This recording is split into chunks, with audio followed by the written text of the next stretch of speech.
예, 제가 본당에 온 지 1년 반 됐는데 진짜 특강을 처음 하게 됩니다. 오늘 우리가 함께 볼 이야기는 동방박사 이야기입니다. 동방박사. 여러분이 그 동방박사에 대해서 그 전에 좀 많이 들어보셨죠? 예. 그 동방박사 이야기는 마테오복음에 나오는 이야기인데요. 우선 마테오복음에 대해서 먼저 좀 설명을 좀 드리겠습니다. 마테오복음, 우리 복음서가 몇 개 있죠? 4개가 있죠. 마테오, 마르코, 루카, 요한. 이 마테오복음이라는 것은 마테오라는 사람이 예수님이 진짜 어떤 분이신가, 예수님은 무슨 일을 하셨고 어떤 말씀을 하셨고 어떤 메시지를 던지셨는가, 이것을 들려주는 그것을 알려주기 위해서 마테오라는 사람이 들려주는 이야기, 긴 이야기가 마테오복음입니다. 루카복음은 루카라는 사람이 예수님에 대해서 들려주는 이야기가 루카복음이고요. 그 안에 긴 이야기 안에, 마테오복음 안에는 긴 이야기 안에 작은 이야기들이 이렇게 들어가 있습니다. 이 작은 이야기들이 한 개씩 한 개씩 모여서 전체 이야기가 되어지는데, 요즘 드라마 보면은 1편, 2편, 3편, 4편 이렇게 쭉 드라마식으로 연결이 되어지죠. 그런 식으로 마테오복음도 이렇게 쭉 작은 이야기들이 연결이 되어서 큰 이야기를 이루고 있는 예수님에 대한 이야기입니다. 복음을 우리가 보통 생각할 때에 좀 어렵게 생각을 할 수가 있습니다. 그런데 복음은 이야기입니다. 마테오라는 사람이 예수님한테 대해서 알려주는 이야기. 그래서 이야기는 사실은 그렇게 어렵지 않습니다. 재미있게 들을 수 있는 것이 이야기입니다. 그런데 이 복음의 이야기는 재미있게 들을 수 있는 것이긴 하지만 그것이 굉장히 깊은 뜻을 동시에 포함하고 있기 때문에 가벼운 이야기가 아니고 굉장히 무게가 있고 또 폭이 넓고 깊이가 굉장히 깊은 이야기입니다. 그래서 이 복음의 이야기를 들을 때 어떻게 들어야 되냐면은, 먼저 재미있게 들어야 되지만 동시에 아주 중요한 이야기라서 표현 한 개 한 개가 다 헛되이 적혀 있는 것이 없습니다. 그래서 아주 세세하게 또 귀담아서 잘 들어야 되는 것이 복음의 이야기입니다. 그래서 오늘 우리가 이제 마테오 복음의 이야기 하나를 우리가 듣게 될 것인데, 재밌게 들으면서 아주 세세하게 좀 들어보았으면 좋겠습니다. 오늘 동방박사 이야기에 들어가기 전에 이 동방박사의 이야기는 2장 1절부터 14절까지 나오는 것인데, 이 마테오 복음사가는 이 동방박사 이야기를 하기 전에 2개의 이야기를 마테오 복음에서 먼저 들려줍니다. 마테오 복음에서 제일 먼저 들려주는 이야기는 무슨 이야기입니까? 뭐가 나옵니까? 마테오 복음 처음에 예수님의 족보. 어유, 훌륭하십니다. 아브라함은 누구를 낳고, 누구는 누구를 낳고, 누구는 누구를 낳고, 누구는 누구를 낳고, 그래서 누구까지가 14되고, 그 다음 누구는 누구를 낳고, 누구는 누구를 낳고, 누구는 누구를 낳고 14되고, 그 다음 또 누구는 누구를 낳고, 그래서 요셉이 낳는데 요셉이 마리아와 약혼하여 이 마리아는 예수님을 낳았다. 14대. 이렇게 예수님의 족보 이야기가 제일 먼저 나옵니다. 제일 먼저 마테오는 예수님에 대해 이야기하면서 예수님의 족보를 쫙 펴서 들려줍니다. 무엇을 이야기를 하고 싶은가? 이 예수님이라는 사람이 어느 날 갑자기 하늘에서 뚝 떨어진 사람이 아니고, 이 세상이 생기고 난 이후로 구원 역사가 수천 년 동안 이루어져 왔는데, 하느님이 이 예수님을 보내기 위해서 치밀하게 준비를 해 오셨고, 그래서 정해진 타이밍이 딱 오자 예수님을 딱 보내줬다. 요거를 이야기를 하기 위해서 족보 이야기를 먼저 합니다. 구약에부터 예언된 분, 하느님의 구원 계획을 결정적으로 이루시기 위해서 찾아오신 분, 그분이 예수님이라는 이야기를 처음에 족보를 통해서 먼저 이야기를 합니다. 그리고 두 번째 이야기가 이어지는데, 두 번째 이야기가 무슨 이야기냐? 오늘 우리가 복음에 들었던 이야기입니다. 오늘 복음에 성모님이 성령을 통해서 예수님을 잉태하였는데, 요셉은 예수님을 파혼하려고 마리아를 파혼하려고 마음을 먹었는데, 가브리엘 천사가 나타나서 그 아기는 성령으로 말미암아 잉태된 아기니까 아내로 맞아들이라.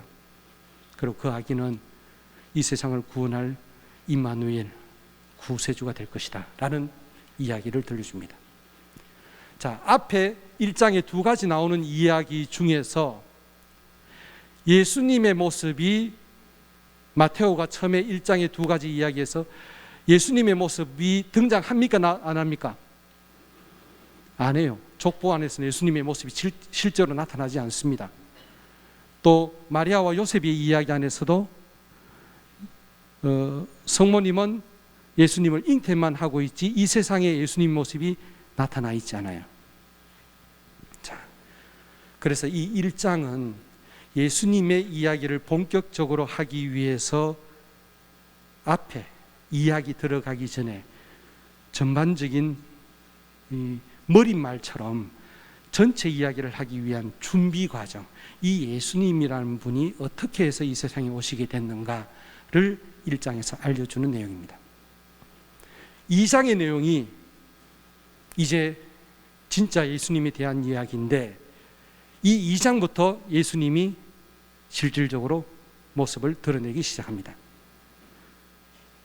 예수님의 모습이 실제적으로 모습을 드러내는 그 첫 번째 이야기가 동방박사 이야기입니다. 오늘 우리가 보려는 이야기인데, 여기서 처음으로 예수님의 모습이 드디어 드러나게 돼요. 그런데 우리가 함께 오늘 읽어보고 묵상을 해보려는 이 동방박사 이야기는 루카, 요한, 그 다음에 마르코 이 세 나머지 복음에 동방박사 이야기가 나옵니까? 안 나옵니까? 안 나와요. 이 동방박사 이야기는 마테오 복음에만 나옵니다. 이것은 무엇을 이야기하느냐? 마테오라는 사람이 예수님에 대해서 전체 이야기를 하면서 혼자 예수님 전체를 해석을 해서 제일 먼저 시작하는 이야기로 이 동방박사 이야기를 따로 하나 만들었는데, 그 대신에 이제 그 전반적인 상황을 그 이야기를 다 전해 듣고 이 이야기를 아주 의도 있게 다른 복음이 전하지 않는 내용을 혼자서 편집을 해서 예수님의 관에 들었던 이야기들을 전해주는 이야기가 이 동방박사 이야기입니다. 저는 이 동방박사 이야기를 들으면서 진짜 놀라요. 이 이야기가 그냥 단순한 이야기가 아니고, 마테오 복음사가가 제일 첫 번째 이야기를 본격적으로 예수님에 대해서 빡 던지는 이 동방박사 이야기는 나머지 뒤에서 할 모든 이야기를 압축하고 종합을 해서 예수님이라는 분은, 이 세상에 오신 예수님이라는 분은 이런 분이다 라는 것을 아주 상징적으로 굉장히 압축해서 들려주는 이야기가 이 동방박사 이야기입니다. 그래서 굉장히 중요한 이야기고, 그리고 이 이야기를 여러분이 느끼시겠지만 이제 얼마나 대단한 내용을 담고 있는지 놀라운 이야기가 지금부터 시작이 되어집니다. 자, 그러면은 동방박사 이야기를 이제 지금부터 한번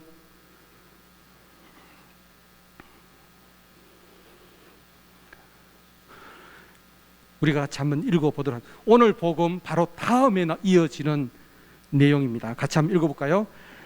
예수님께서는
예, 이것이 동방박사 이야기입니다.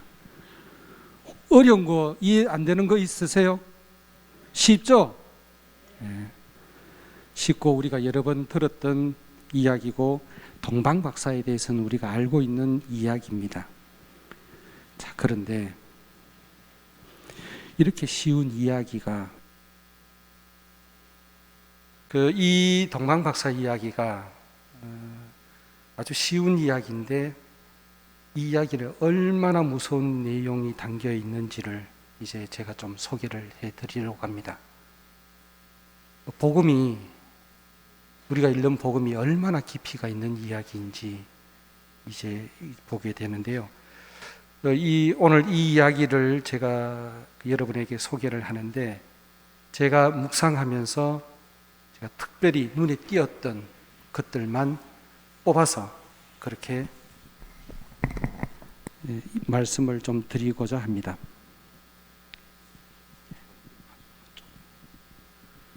예, 그러면은 이제 한 대목씩 읽어가면서 이 복음의 내용을 한번 묵상을 해보도록 하겠습니다. 자, 동방박사들의 방문 같이 읽어볼까요? 다시.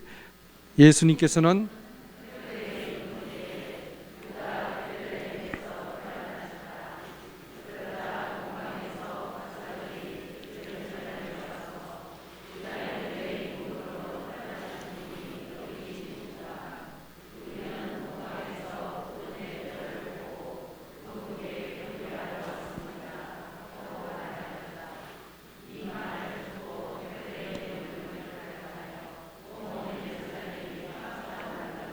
예, 동방박사 이 이야기들의 이 이야기의 시작입니다.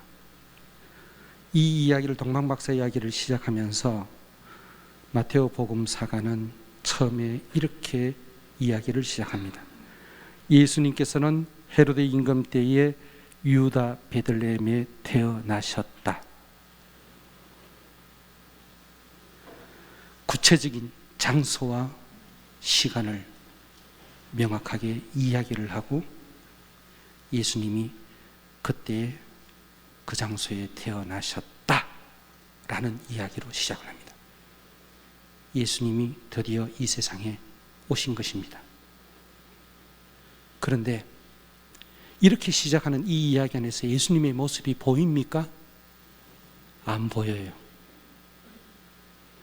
특정한 장소와 시간에 분명히 예수님이 오셨는데, 태어나셨는데 모습이 보이지 않습니다.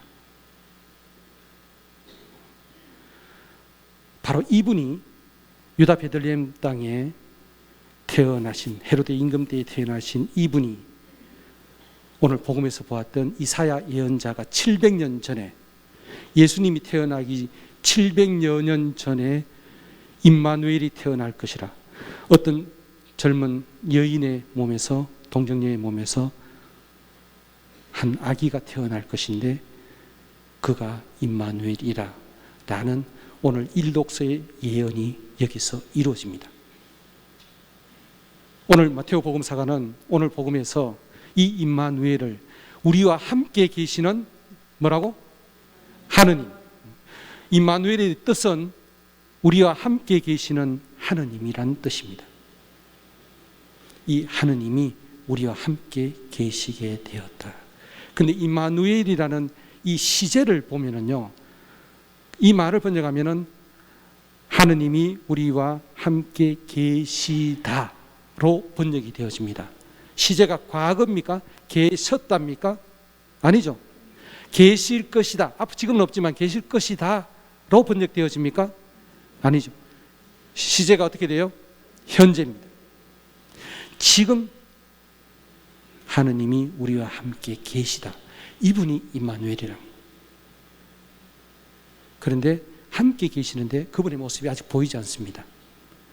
자, 이것이 우리를 찾아오신 하느님의 존재 방식입니다. 분명히 함께 계시는데 모습이 확 드러나지 않는 것. 이야기가 이렇게 시작이 되어지는데, 자, 우리들의 현실을 한번 보세요. 하느님은 우리와 함께 계십니까? 안 계십니까? 계셔요. 그런데 보입니까? 안 보입니까? 안 보여요. 우리하고 똑같은 상황에서 이 이야기가 시작이 되어집니다. 함께 계시지만 가려져 있고 숨겨져 있습니다. 하느님은. 자, 이때 태어나셨는데 보이지 않는데 갑자기 느닷없이 어떤 사람들이 갑자기 등장을 합니다. 자, 여기서부터 이제 이야기가 시작이 되어집니다. 본격적으로. 예루살렘을 찾아온 세 사람이 느닷없이 찾아와가지고 예루살렘에 와서 질문을 던집니다. 뭐라고 질문을 던지느냐? 유다인의 임금으로 나신 분이 어디 계십니까? 우리는 동방에서 그분의 별을 보고 그분께 경배하러 왔습니다. 느닷없이 사람들이 예루살렘이라는 큰 도시에 와서 이렇게 물어버립니다. 자, 이 말을 들은 사람들은 누구였습니까? 헤로데와 온 예루살렘에 사는 사람들이 이 이야기를 들었습니다. 자, 이 동방박사들의 이야기를 들은 예루살렘에 사는 헤로데와 모든 사람들은 반응을 어떻게 합니까? 깜짝 놀랐다고 합니다. 미안합니다. 이 본의 아니게 우리 성당 시스템 마이크가 조금 좀 안정적이지 않아서 지금 안에서 계속 손을 보고 있어서 놀라게 만들어서 미안합니다. 그런데 이 이야기의 내용은 이 마이크 소리로 놀라는 것보다 더 놀라는 이야기들이 펼쳐질 것입니다. 자, 왜 헤로데 왕과 예루살렘에 사는 모든 사람들이 왜 깜짝 놀랐겠습니까? 왜 놀랐겠어요? 새로 난 임금을 찾아요. 근데 예루살렘에는 누가 임금으로 있습니까? 헤로데가 임금으로 있어요. 헤로데가 임금으로 있는데 어떤 사람들이 갑자기 세 사람이 찾아와서 새로 난 왕을 찾겠다고 하면서 그 왕이 어디 있는지 그 왕께 경배를 하겠다고 하니까 사람들이 놀라죠. 제일 놀란 사람은 누구겠어요? 헤로데 왕이죠. 지가 왕인데. 그런데 이 동방박사들은 왕이 새로 났다는 거, 새로운 왕이 태어났다는 거, 가서 경배를 해야 되겠다는 사실을 어떻게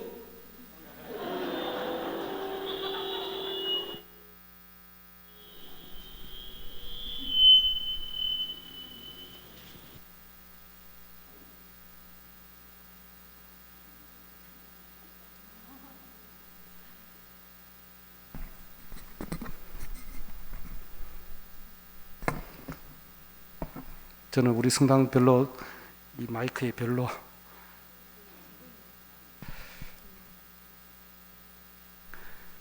어떻게 이 동방박사들이 알게 되었을까? 무엇을 보고 알았다고 합니까? 별을 보고 알게 되었다고 합니다. 자, 이 동방박사들이 새로 왕이 났다는 사실은 어떤 다른 사람이 자기들한테 가르쳐 준 것도 아니고 자기의 인간적인 힘에 의해서 이 사실을 알아낸 게 아닙니다. 사람들 힘 밖에 있는 어떤 힘에 의해서 이 왕이 새로 났다는 사실을 이 사람들이 알게 되어졌어요. 하늘의 별이, 그러니까 사람들 위에서 어떤 움직임이 있고 어떤 힘이 있다는 얘기입니다. 사람들 위에 있는 어떤 힘, 그 힘이 동방박사들한테 새로운 왕이 났다는 사실을 알려주고 그리고 이 사람들을 움직이게 만들었다는 겁니다. 이 사실은 우리에게 굉장히 중요합니다. 우리는 많은 경우 거의 24시간 우리는 우리 땅을 보고 많이 살아갑니다. 그런데 우리 위에, 하늘 위에 어떤 힘이 움직이고 있다는 사실을 우리는 여기서 좀 발견하게 되어집니다. 그래서 우리는 가끔씩 하늘을 한 번씩 봐야 됩니다. 우리 위에 어떤 힘이 있다는 거, 우리 위에 어떤 힘이 움직이고 있고 그 힘이 우리를 이끌어 갈 수도 있다는 사실을 우리는 좀 생각을 해야 할겠습니다. 하늘을 한번 볼까요? 뭐가 보이십니까? 안 보이지만, 천장만 보이지만 그 위에 어떤 힘이 항상 움직이고 있다는 사실을, 하느님의 힘이 움직이고 있다는 사실을 잊지 않았으면 좋겠습니다. 동방 박사들은 이 하늘 위에 있는 어떤 힘, 하느님의 힘, 하느님이 이끄시는 그 힘, 하느님께로 사람들을 이끌어가는 그 힘에 아주 민감했던 사람입니다. 동방 박사들이 그래서 왔는데 오니까 사람들이, 예루살렘 사람들이 깜짝 놀라요. 깜짝 놀라는데 이 놀란 이유, 헤로데는 놀랐겠죠. 그런데 예루살렘 사람들은 왜 놀랐겠는가? 진짜 자기들의 왕이 이제 왔는데, 하느님께서 보내신 왕이 왔는데, 하느님이 찾아왔는데, 하느님을 믿고 있던 사람들은, 또 하느님이 지도자라고 임명해 놨던 이 헤로데는 진짜 하느님이 자기 곁에 왔고 새로운 왕이 왔다는 사실을 압니까, 모릅니까? 예루살렘 사람들과 헤롯 사람들은 새로운 왕이 났다는 사실을 알고 있었어요? 모르고 있었어요? 모르고 있었어요. 그래서 놀랍니다. 왜 놀랐는가를 다시 우리가 좀 생각을 해봐야 됐는데요. 진짜 왕이 아니라 다른 왕을 이 사람들이 섬기고 있었고, 헤로데는 지가 진짜 왕이 아닌데 진짜 왕처럼 생각하고 있기 때문에 그래서 놀랐던 겁니다. 우리도 진짜 하느님이 아닌 다른 존재를, 다른 것을 하느님처럼 생각을 하고 있다면 하느님이 진짜 우리한테 왔을 때 우리는 놀랄 수밖에 없습니다. 그래서 이 동방 박사가 왔을 때 사람들이 깜짝 놀라는 모습을 보고 우리는 무엇을 한번 생각을 해야 되냐면은, 우리들이 이때까지 쭉 살아오면서 놀랐던 일들 있죠. 여러분이 깜짝 놀랐던 일, 시급했던 일들, 그런 일들 있잖아요. 그 일들을 다시 한번 돌아보십시오. 혹시 그런 여러분이 깜짝 놀랐던 그 일들이 하느님이 옆에 오신 순간이 아니었는지를 한번 생각을 해봐야 됩니다. 우리에게 또 깜짝 놀랄 일들은 앞으로도 닥칩니다. 우리들이 깜짝 놀라는 일을 닥칠 때에 혹시 이 동방 박사에 나오는 예루살렘의 사람들처럼 우리도 그렇게 깜짝 놀라는 일이 하느님이 우리 곁에 와 계시기 때문에 우리가 놀라는 것이 아닌지를 한번 찾아 살펴보아야 되겠습니다. 그 다음, 일단 이제 헤로데와 동방 박사들에 의해서 헤로데와 예루살렘 사람들은 깜짝 놀랐습니다. 자, 지금부터 본격적인 이야기가 펼쳐집니다. 이제 진행이 되어집니다. 깜짝 놀랐으니까 이제 사람들이 움직이기 시작하는데 어떻게 움직이는지 반응을 한번 볼까요? 같이 읽어봅시다.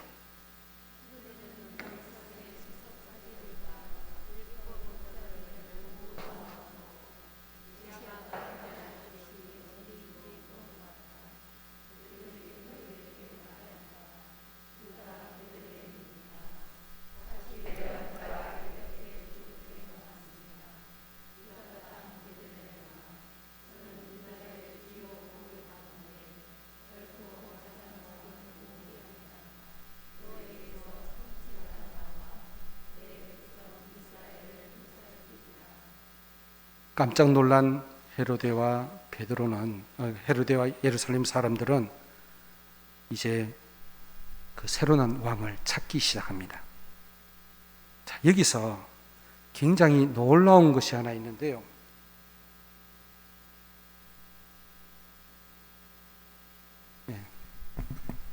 마이크를 이렇게 들고 다니겠습니다. 헤로데가 제일 먼저 이제 사람들을 헤로데가 고맙습니다. 헤로데가 이제 새로운 왕을 찾는데 여기서 아주 묘한 표현이 하나 등장합니다. 헤로데는 백성의 수석 사제들과 율법 학자들을 모아놨는데 그러면서 이 사람들에게 누구를 찾아라 하면은 메시아를 찾아라고 해요. 이 이야기 안에 새로 난 왕이 메시아라는 사실을 이때까지 이야기된 적이 있었습니까? 헤로데는 모르고 있었어요. 그런데 동방박사 이야기를 딱 듣는 순간 이 사람은 구약에 예언된 메시아가 왔다는 사실을 혼자 직감합니다. 헤로데는 왕이에요. 왕은 아무나 왕이 되지 않습니다. 왕은 아주 예리한 통찰력과 그 다음에 예리한 어떤 이 투시력이 있어야 왕이 통치를 할 수 있습니다. 이 헤로데 왕은 그냥 보통 인물은 아닙니다. 대단한 예지력과 통찰력을 가지고 있는 사람입니다. 동방박사한테 그 이야기를 딱 듣는 순간 이 헤로데 왕은 메시아가 왔다는 사실을 압니다. 하느님이 보내시는 메시아가 왔다는 사실을 이 사람이 혼자 알아요. 그래서 수석 사제들과 율법 학자들을 모두 모읍니다. 자, 새로 난 왕이 왔다면은 상식적으로 한번 생각을 해 보십시오. 여러분이 왕이라면은 진짜 새로운 왕을 찾으려면은 정보기관이나 경찰 조직이나 이런 조직을, 군대 조직을 풀겠죠. 그것이 훨씬 더 빠르게 찾을 수 있는 방법입니다. 근데 이 사람은, 이 헤로데는 그렇게 움직이지 않습니다. 이 헤로데는 수석 사제들과 율법 학자들을 먼저 불러 모아요. 왜? 누가 왔기 때문에? 메시아가, 하느님이 보내신 메시아가 왔기 때문에 하느님에 대해서 가장 정통한 사람들을, 가장 전문가들을 다 불러 모읍니다. 이 헤로데가 움직이는 모습을 보면 놀랍습니다. 진짜 통치하는 왕이에요. 한 나라 전체를 아삭하게 깨고 있는 사람입니다.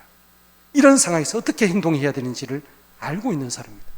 그래서 경찰 조직이나 정보기관이나 이런 것들을 군대 조직이나 이런 것을 이용하지 않고 하느님에 대해서 가장 정통한 수석사제들과 율법학자들을 다 불러 모읍니다. 그러면서 메시아가 어디서 태어났는지를 보라고요. 이것이 헤로데가 보인 첫 번째 반응입니다. 이때 헤로데의 모습을 보면은 헤로데는 그 메시아를 찾기 위해서 우왕좌왕하지 않습니다. 헤로데는 왕입니다. 왕은 가만히 상황을 파악을 하고 사람들을 움직이지 않습니다. 이 왕은 움직이지 않고 가만히 있으면서 수석 사제들과 율법학자들을 다 불러 모으게 만듭니다. 그리고 그 사람들한테 메시아가 태어날 곳이 어딘지 찾으라고 이야기를 합니다.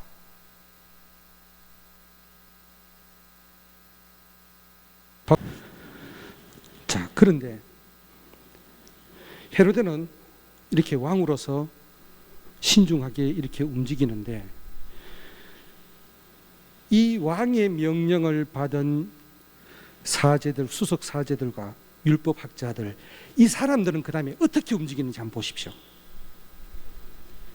이 사람들도 왕의 명령을 딱 받고 메시아를 찾아라 라는 명령을 딱 받고 자기들 교구 조직이나 자기 전국에 있는 자기들 이 조직망 교구 신부들한테 막 연락하고 온 동네 본당에 못 연락해가지고 야 메시아가 어디 왔는지 찾아봐라 이렇게 움직이지 않습니다. 이 사람들은 하느님에 대해 전문가예요. 최고 전문가들입니다.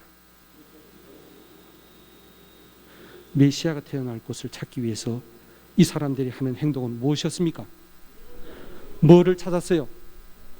예언자는 어디에 있는 책입니까? 성경에 있는 책이죠. 하느님이 보내신 메시아,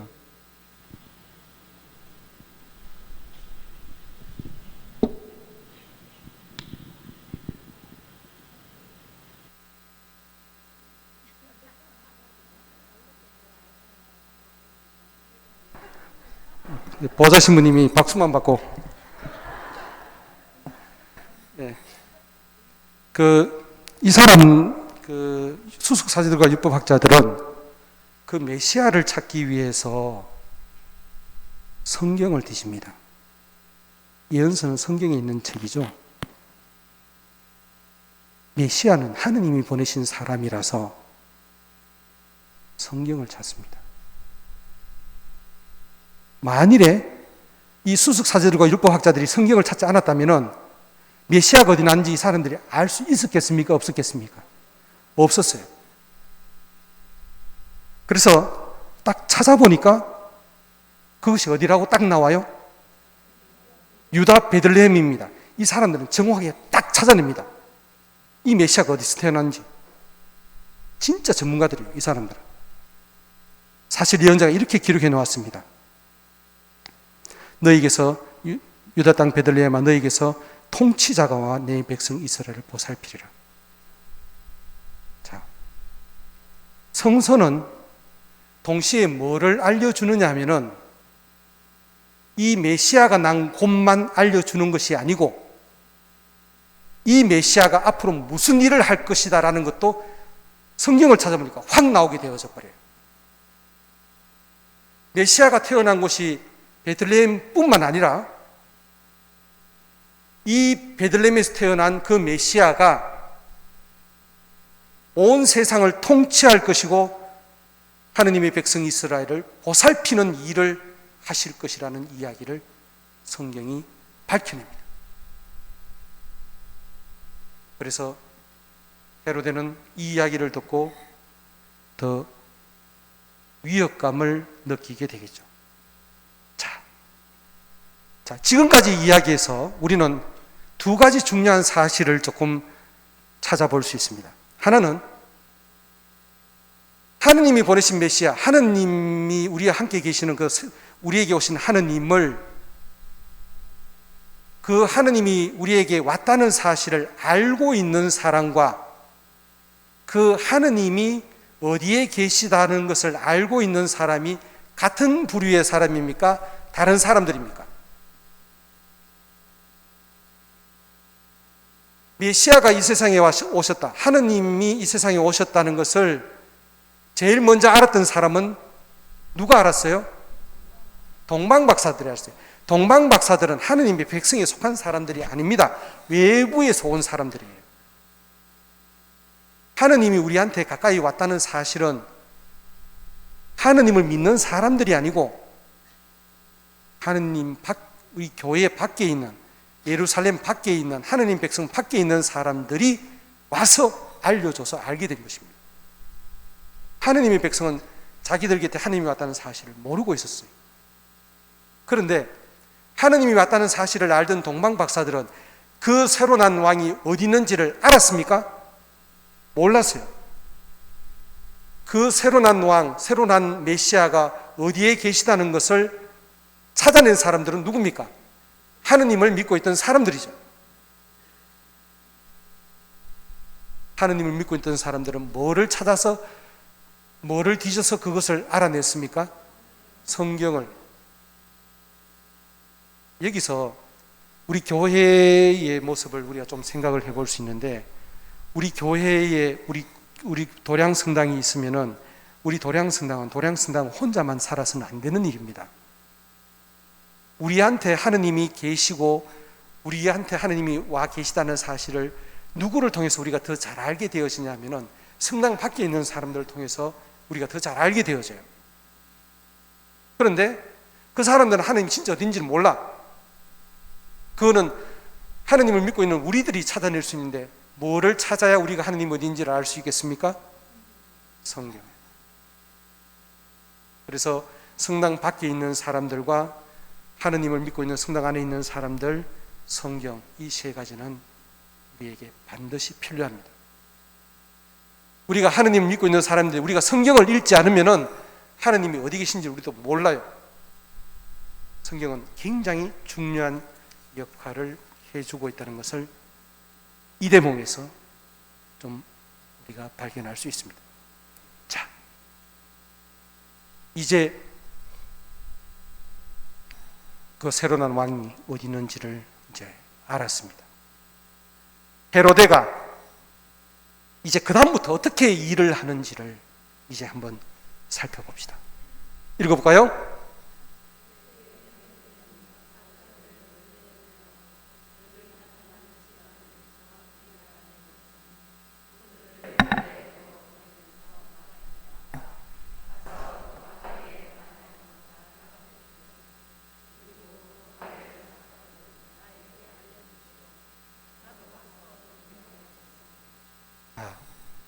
여기서 이 모든 것이 이제 밝혀졌어요.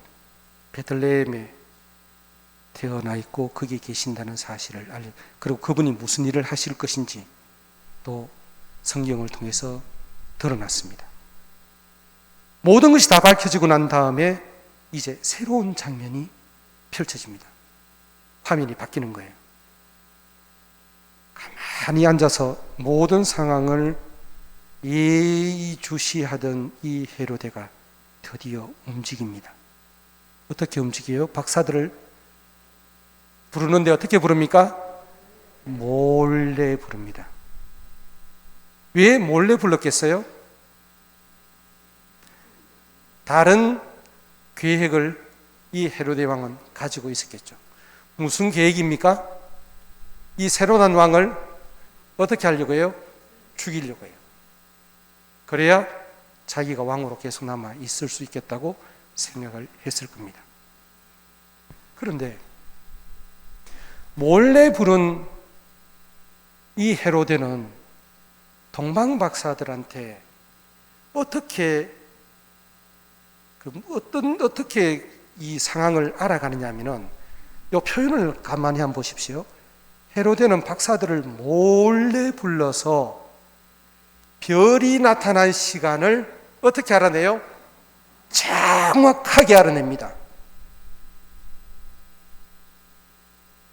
이게 헤로데예요. 대충 알지 않습니다. 이 사람은 왕입니다. 이 왕은 그 새로 난 왕을 죽이기 위해서 아주 정확하게, 굉장히 정확한 정보를 파악을 합니다. 몰래 불러서.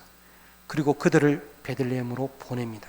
보내면서 어떻게 이야기를 하냐면은 가서 그 아기에 관하여 잘 알아보시라고 이야기를 하는데, 이 헤로데가 동방박사들한테 보내면서 하는 말, 이 말을 헤로데는 어떻게 이야기를 했겠습니까? 아주 명령하듯이 이야기를 했겠어요? 어떻게 이야기했겠어요? 여러분이 헤로데라면 어떻게 이야기했어요? 상냥하게 이야기했겠죠? 가서 그 아기에 대해서 잘 알아보시오. 그리고 아기를 찾거든 나에게 알려주시오. 나도 가서 경배하겠소. 진짜 자기가 가서 경배할 것처럼 그렇게 이야기를 합니다. 굉장히 예의 있게, 정중하게, 품위 있게 이야기를 하면서 그 말로 포장을 하면서 자기의 숨은 계획을 진행을 시킵니다. 헤로데는 은밀히 몰래 부른 이 행동은 이제 예수님을 계속해서 따라다니게 되어집니다. 예수님을 향해서 공격을 하려는 이 숨은 계획은 앞으로도 예수님을 향해서 계속 나타날 것이고, 십자가의 죽음에 이르는 그 순간까지 예수님을 죽이려는 시도는 계속해서 따라다니게 되어집니다. 자, 여기서 한 가지를 우리가 좀 생각을 해 봅시다. 베드로는 은밀히 일을 진행을 시켜요. 그런데 하느님은, 예수님은 우리에게 이 세상을 찾아오시는데 예수님이 하시는 일을 보면은 예수님은 조용하게 모든 일들을 많이 하십니다. 지금도 조용하게 어디 한 군데 와 계시죠. 은밀히 오신 것은 아닙니다. 예언자를 통해서 이미 알려주셨고 그 은밀하게 하신 것이 아니고 조용하게 예수님은 움직이고 있는 모습이 나타나는데 헤로데는 몰래 합니다. 은밀히 합니다. 여기서 사람이 가지고 있는 은밀함, 이것을 우리가 좀 생각을 해야 됩니다. 우리 각자는 각자 나름대로 다 은밀함을 가지고 있고 몰래 하는 것들을 가지고 있습니다. 그런데 사람들이 은밀히 일을 진행시키는 것, 사람들이 몰래 일을 하는 것, 그것들이 어떤 결과를 가져올 수 있냐, 어떤 결과를 가져오냐 하면은 예수님을 죽이는 이런 일들로 이어질 수 있다는 것을 우리는 여기서 발견합니다. 사람들이 가지고 있는 은밀함이 얼마나 무서운가를 우리는 여기서 보게 되어집니다. 이 은밀함의, 헤로데의 은밀함의 끝은 베들레헴에 태어났던 2살 아이, 한국 나이로 4살까지입니다. 4살까지 아이들을 모조리 죽이는 이런 일까지 벌이게 되는 결과를 낳게 되었습니다. 그래서 우리들이 가지고 있는 은밀함, 우리들이 남 모르게 일을 진행시키는 것, 이것들이 우리들에게도 얼마나 무서운 결과를 가져올 수 있는지, 얼마나 많은 것을 파괴할 수 있는지를 우리는 여기서 보게 되어집니다. 자, 어떻든 헤로데는 동방박사에게 친절히 가시오, 잘 알아보고 그 아기를 찾거든 나에게 꼭 알려주시오, 나도 가서 경배하겠소 라면서 박사들을 보냅니다. 그 다음에 어떤 일이 벌어지는가 봅시다. 읽어볼까요?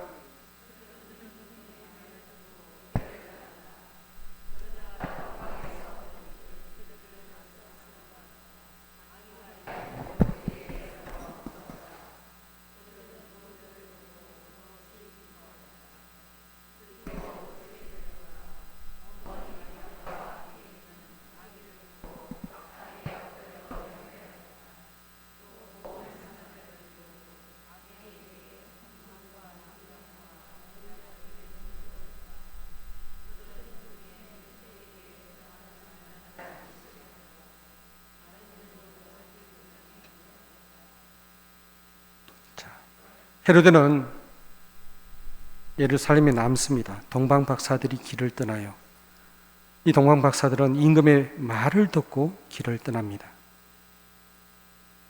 여기서 동방박사들의 행동을 보면은 헤로데 왕이 가라고 하니까 마치 신하처럼 그렇게 움직이는 모습을 좀 보게 되어지는데, 자, 여기서 진짜로 궁금한 거 하나는 동방박사들을 헤로데가 보내면서 왜 자기는 같이 가지 않았지? 궁금하지 않나요? 여기에 이때까지 나온 사람 중에 새로 난 왕 예수님을 가장 보고 싶었던 사람은 누구겠어요? 헤로데예요. 헤로데가 제일 새로 난 예수님을 보고 싶어하는 사람인데 왜 따라가면 되지? 왜 안 갔을까? 다른 왕한테 쫄았어요? 아기 예수님한테, 같은 예수님 무서워서 안 가겠습니까? 왜? 자기가 왕이니까, 왕이면 가야죠. 나는 내가 왕이라면, 내가 그런 계획을 가지고 있는 왕이라면 방금을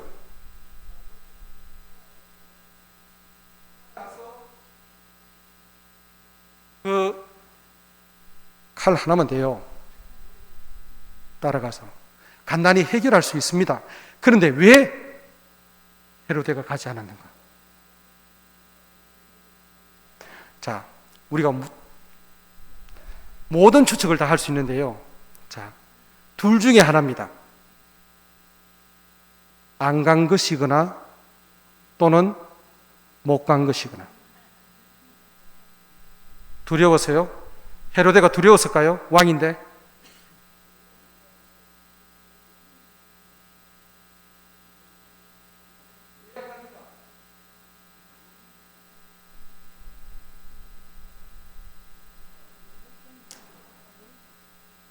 요거는 물음표로 놔두고 일단 진행을 합시다.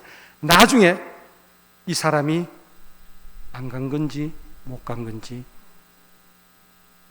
안 갔으면 왜 안 갔는지, 못 갔으면 왜 못 갔는지에 대한 이야기가 끝에 가보면 드러나게 될 것입니다. 제 생각에는 헤로데는 못 갈 이유가 없어요. 아무도 이 사람을 말릴 수도 없었고, 이 사람은 누구를 무서워하는 사람 아닙니다. 왕은 쫄보가 되는 게 아니에요. 겁없는 사람이 왕 노릇을 합니다. 그렇다면 어쩌면 못 간 것일 수도 있겠다 싶어요. 한번 봅시다. 자, 그런데 여기서 동방박사들이 임금의 말을 듣고 떠나갑니다. 자, 그 다음에 이상한 현상이 하나 일어나요. 어떤 현상이 일어나느냐? 별이 나타나요. 다시. 별이 다시 앞서가서 아기가 있는 곳에 이르러 멈춥니다. 그들은 그 별을 보고 굉장히 기뻐합니다.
걷는 게 훨씬 낫죠. 근데 뒤에 분들이, 여기서 우리가 한 가지 좀 생각을 살펴보아야 되는 것이, 이 별이 사라진 이 예루살렘 안에는 별의 역할을 하는 존재가 하나 있어요. 별은 어떤 역할을 했습니까? 예수님이 있는 곳으로 안내하는 역할을 했죠. 이 동방박사들을 예수님 쪽으로 안내한 사람은 누굽니까? 예루살렘 안에서. 여기는 별이 없잖아요. 누가 예루살렘 그 베들레헴에 있다고 글로 가라고 별의 역할을 누가 대신해 줬습니까? 예? 성경을 다 파악해가지고 이 동방박사들한테 알려준 사람이 누굽니까? 헤로데예요. 자, 여기서 한번 생각을 해보세요. 헤로데는 진짜 나쁜 놈입니다. 근데 나쁜 놈인데 이 새로 난 왕을 죽이려고 해요.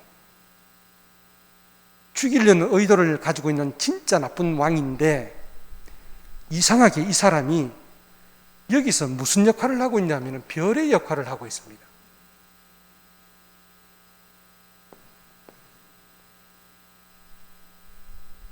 별 자리에 자기가 서서 이 동방박사들이 가는 길을 인도를 해줘요. 그죠? 저는 이게 진짜 무서운 내용이 담겨 있는 것 같아요.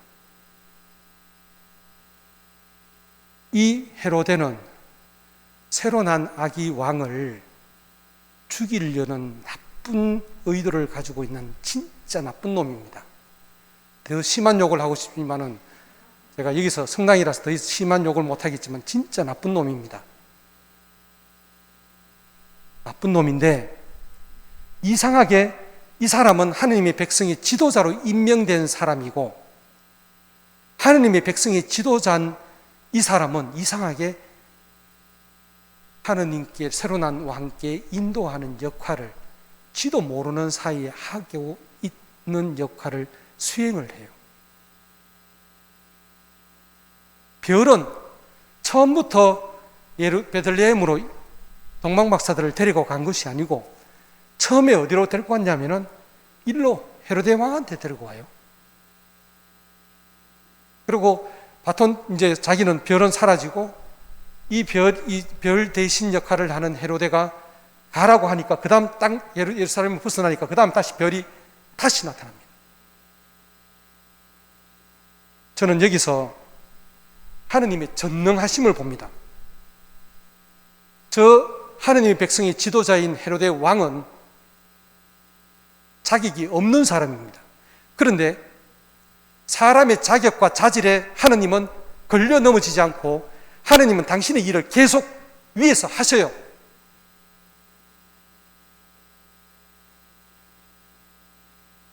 이것은 굉장히 무섭고 놀라운 사실을 알려주는 것 같습니다.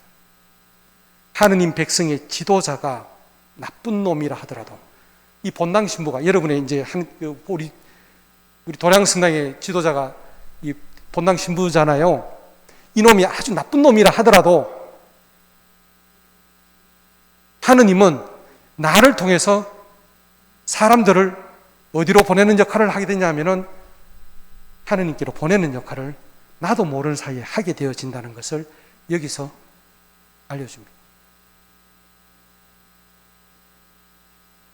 하느님의 전능하심을, 하느님은 사람의 자격이나 자질이나 이런 것 때문에 당신이 하는 일을 갖다가 스톱하고 못 하시는 분이 아니에요. 그 하시는 일을 그대로 해버립니다. 그 사람의 자질에 상관없이. 그래서 하느님 백성의 지도자로 임명된 저는 이 복음을 보면서 진짜 다행이라고 생각합니다. 아, 내가 좀 모자라도 하느님은 계속 일을 하시는구나 라는 것을 위안을 삼게 되어집니다.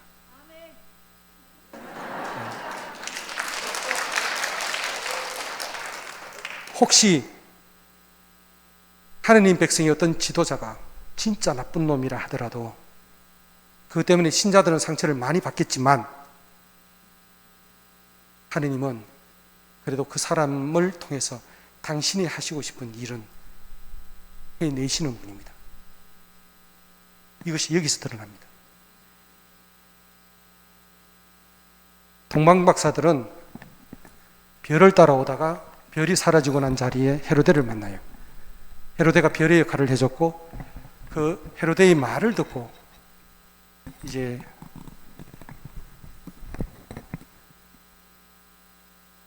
새로 난 왕을 찾아가게 됩니다. 하느님 백성의 지도자로 뽑은 사람들, 이 사람들은 어쩔 수 없이 하느님이 도구로 쓰이도록 되어져 있습니다. 그래서 너무 염려하지 마시고 혹시 제가 나쁜 신부라도 너무 좌절하지 마시기 바랍니다. 하느님은 살아있습니다. 자, 이제 저기에 물음표를 던졌던 거, 헤로데는 왜 가지 않았는가? 이 문제로 이제 한번 들어가 보겠습니다.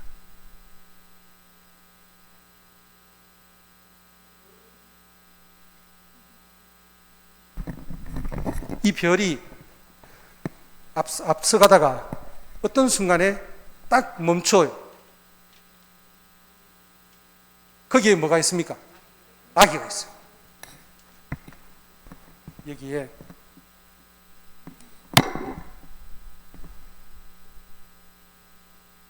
아기가 있습니다.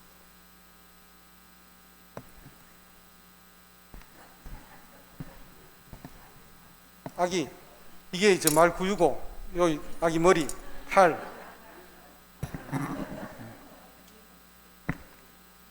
여 위에 멈추어 섭니다. 그러니까 이 동방박사들이 이 별을 멈춰 선 걸 보고 무엇을 느꼈다, 기분이 어땠다 해요?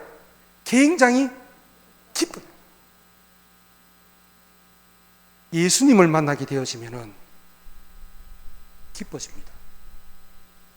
여러분이 성당에 처음 왔을 때, 예수님을 만났을 때에 여러분이 이 동방박사가 느꼈던 그 기쁨을 여러분도 느꼈던 것이고, 여러분이 예수님을 진짜로 만날 때마다 이 동방박사들이 느끼는 기쁨은 여러분에게 다시 오게 되어집니다. 자, 여기서 이 아기를 본, 새로 난 왕을 본 이 동방박사들은 이제 어떻게 합니까? 어떻게 경배해요? 응? 자기 고향으로 돌아가면 경배하고는 안 뛰고, 이 왕을 보고 그 다음에 어떻게 행동을 해요? 엎드려 경배하죠. 엎드려 경배합니다.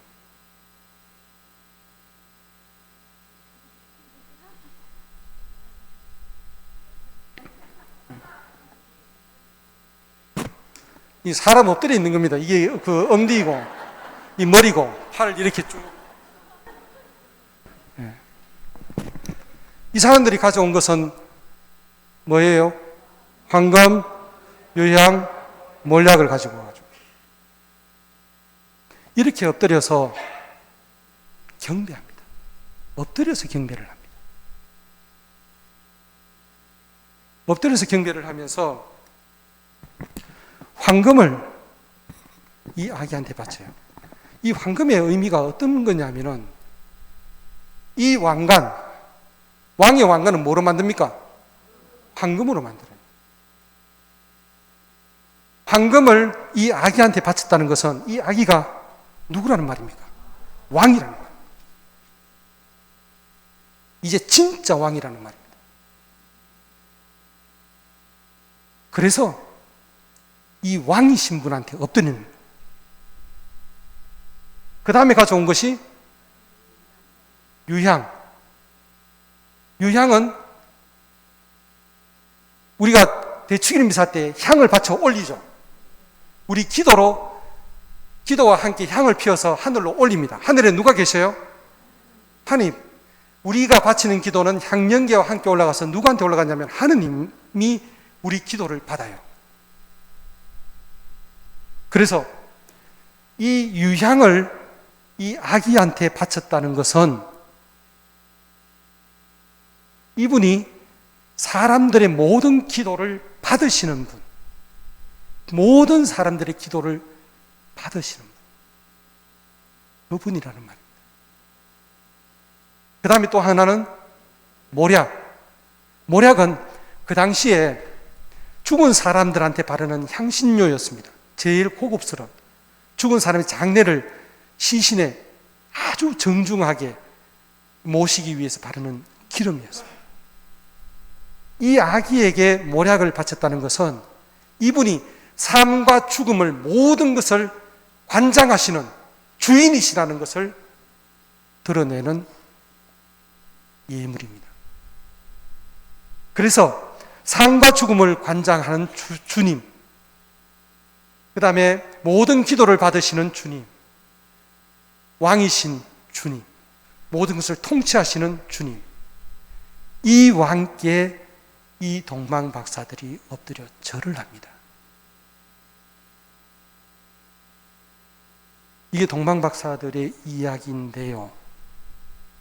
자, 여기서 이 동방박사 이야기 안에서 영화로 만들어 보면은 이 장면 안에서 등장하는 사람들이 굉장히 많았을 겁니다. 그죠?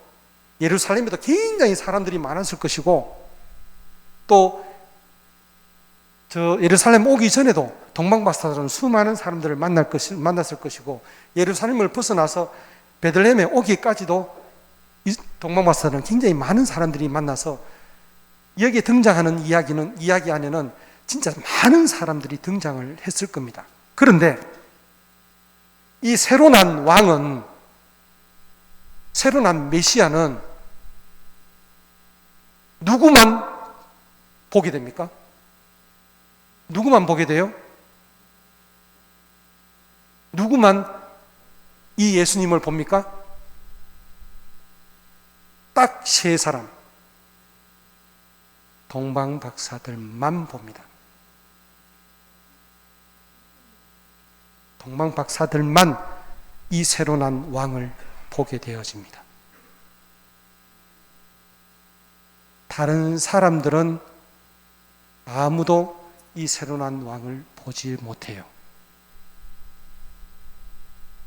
다른 사람들과 동방박사들은 뭐가 달랐기 때문에 이 사람들은 이 새로 난 왕을 볼 수 있었는가? 이 사람들은 이 새로 난 왕께, 이 왕께 엎드릴 수 있는 사람입니다. 이 새로 난 왕에게 새로 오신 메시아, 새로 오신 우리를 찾아오신 하느님께 엎드릴 수 있는 사람만 이 아기를 봅니다. 나머지 사람들은 이 아기를 보고 싶어도 못 봅니다. 그것이 어디서 드러나는가? 동방박사들은 경배를 하고 난 뒤 그 다음에 어떻게 했다고 그래요? 예물로 드리고 난 뒤에 그 다음에 꿈에 어떻게 했다고? 헤로데에게 돌아가지 말라는 지시를 받아요. 원래 이 동방박사들이 처음에 헤로데 왕을 떠나서 올 때에 올 때 꼭 나에게 알려주시오. 나도 가서 경배하겠소라고 했어요. 이 사람들은 처음에 그 말을 듣고 다시 돌아가려고 생각을 했어요. 그런데 꿈에 헤로데에게 가지 말고 딴 길로 돌아가는 지시를 받습니다. 무엇인가 이 사람들이 다시 헤로데로 돌아가는 길을 막고 있는 어떤 힘이 있어요. 그래서 이 사람들은 헤로데에게 돌아가지 않고 헤로데는 나중에 속은 것을 알고 붕괴를 합니다. 자, 이 동방박사들이 꿈에 다른 길로 돌아가라는 지시를 받았다. 이 말은 이 새로 난 왕은 아무나 볼 수 없다는 말을 의미합니다. 아무에게나, 진하게나 누구에게나 보여주는 왕이 아닙니다. 누구나 볼 수 있는 왕이 아니에요. 이분께 엎드려 절할 수 있는 사람, 그 사람들만 이 왕을 볼 수 있습니다. 이 헤로데는 아무리 이 왕을 보려고 시도를 엄청나게 하지만 결국 못 봅니다. 나중에 속은 것을 붕괴해서 모든 최정예 부대를 총동원해서 베들레헴으로 돌격을 합니다. 보니까 없어. 동방박사도 없고. 이 아기의 부모는 꿈에 헤로데가 오기 전에 어떤 꿈을 꾸는데 그 꿈에서 어떤 지시를 받습니까? 또 에집트로 피신하라는 지시를 받습니다. 헤로데는 이 새로 난 아기를 잡아 주기 위해서 자기가 할 수 있는 모든 힘을 총동원합니다. 하지만 자기 손에 잡히지 않아요. 이 왕은 사람들 손에 그렇게 잡히는 왕이 아닙니다. 지가 보고 싶다고 해서 막 함부로 보여지는 그런 왕이 아니에요. 이분한테 엎드리지 않는 사람은 이분을 만나지 못하는 분이 이 새로 난 왕이십니다. 이런 내용이 이 동방박사 이야기 안에 실려 있습니다. 베들레헴에 있던 다른 아기들은 헤로데한테 4살 이하의 아이들은, 한국 나이로 4살 이하의 아이들은 다 헤로데가 죽여버립니다.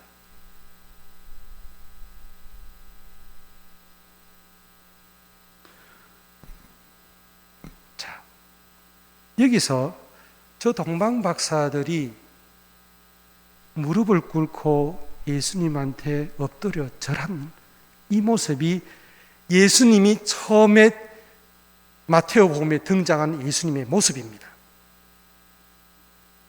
그런데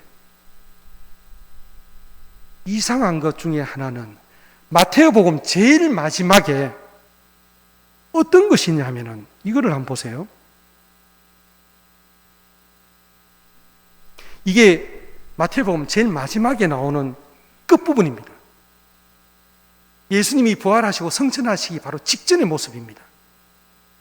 11 제자는 갈릴리아로 떠나 예수님께서 분부하신 산으로 갔다. 그들은 예수님을 어떻게 했다고? 뵙고 엎드려 경배하였다. 이게 마태복음 끝부분입니다. 제일 마지막에 제자들이 했던 행동입니다. 이 행동은 누가 했던 행동입니까? 동방박사들이 했던 행동이에요. 예수님 처음 만났는 사람이 했던 행동을, 예수님을 끝까지 따라다니고 예수님의 죽음과 부활까지 한 그 마지막에 제자들이 이 행동을 합니다. 그러면 이 동방박사들은 사실은 복음서에 나오는 제자들의 모든 모습을 종합해서 여기에 나와 있는 것이 동방박사의 이야기입니다. 자, 이제 좀 정리를 한번 해보겠습니다.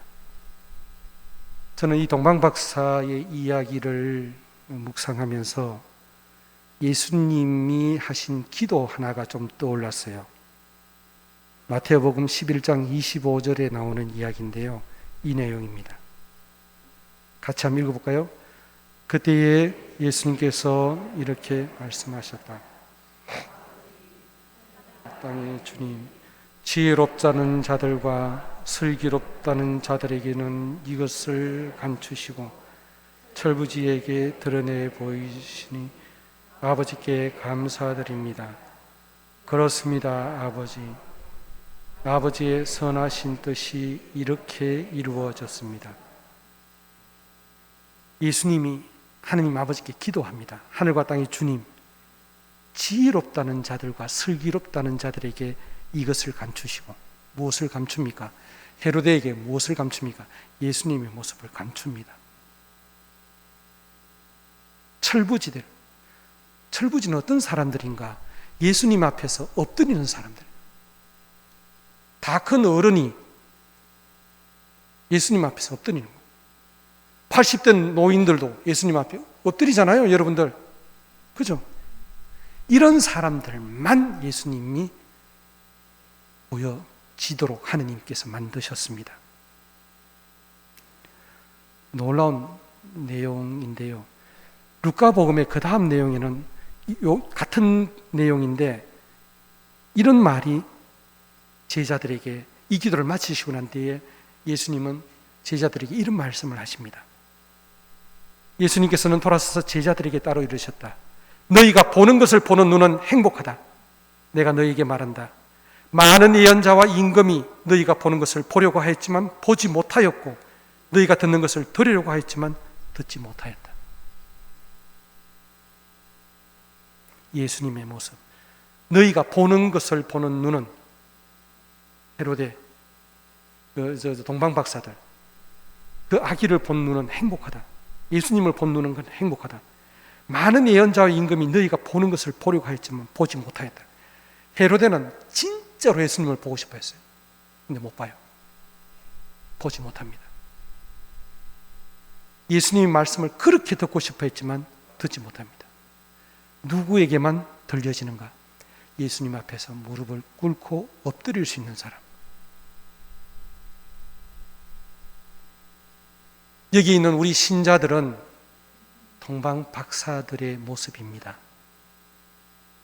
예수님 앞에서 우리가 무릎을 꿇을 수 있는 사람들입니다.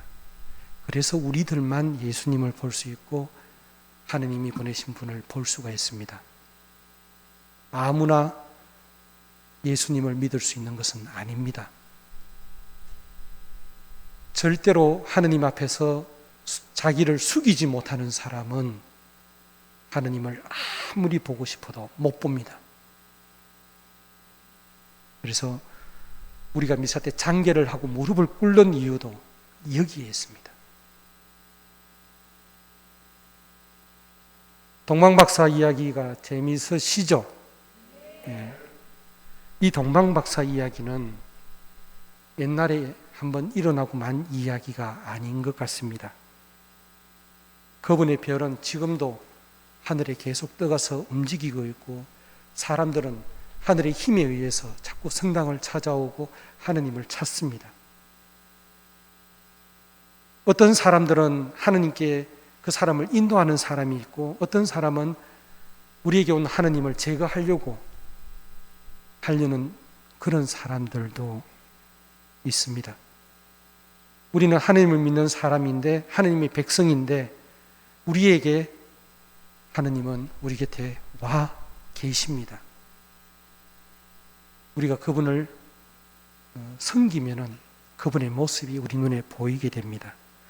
자, 이 이야기를 우리가 들으면서 동방박사 이야기 안에서 우리 각자는 어디에 위치해 있는가? 나는 어떤 역할이 이 이야기 안에서 있는 모습일까를 한번 좀 생각을 잠시 해봅시다. 그리고 혹시 동방박사에서 일어났던 이런 일들이 우리한테도 일어난 적이 없는지를 한번 좀 생각을 해 보았으면 좋겠습니다.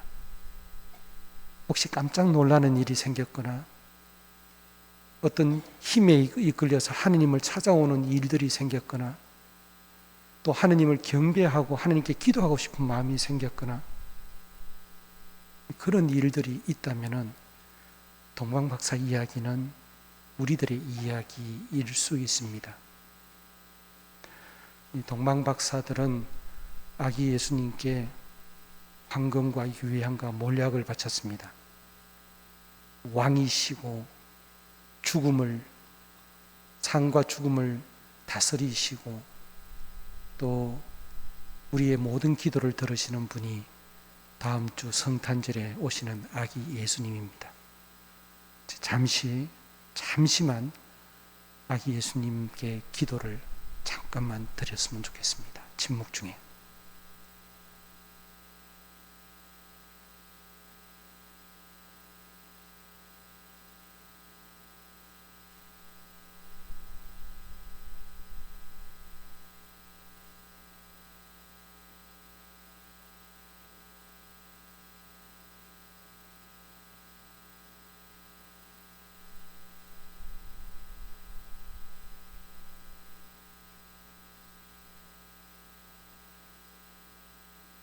영광이 성부와 성자와 성령께